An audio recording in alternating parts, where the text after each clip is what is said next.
Leading indicator 3.6. Appropriate school and classroom level programs and practices are in place to help students meet individual achievement goals when data indicate interventions are needed.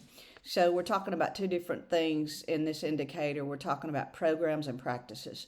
And this is a weakness. This is an area of growth for our school because of the programs. We do not have any extended day, extended week, or extended year programs at Pisgah.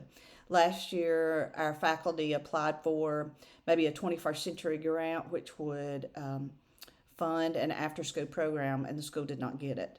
And I think having an after school program is a win for our families, for those that work late. It's also a win for students that do not have anyone at home to help them with their homework. So I think an after school program would definitely impact achievement at our school, and that's something that I did submit the grant that we're going to apply for as an item for you to look at in 3.6. But that is something that is going to be an area that we focus on in my administration.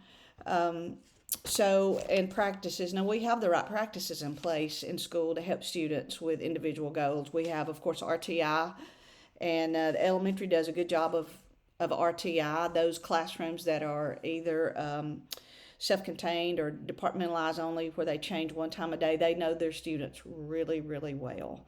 And they know when they slack off, or they are able to really to keep them under thumb a little bit more about their achievement.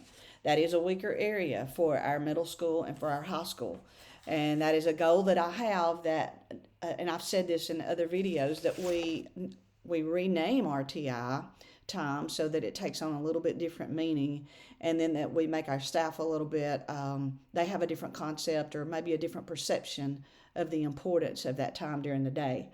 But it also is a goal for our faculty, for our high school faculty, to take a little bit more ownership in the academic achievement of our students. I know a high school teacher can see 100 students a day maybe, in or almost at some point. But anyway, we've got to make it more personal. We've got to look at last week's data, last month's data, attendance data, any kind of data that can help us help our students achieve, and know when interventions are needed, and know how to put those interventions into place.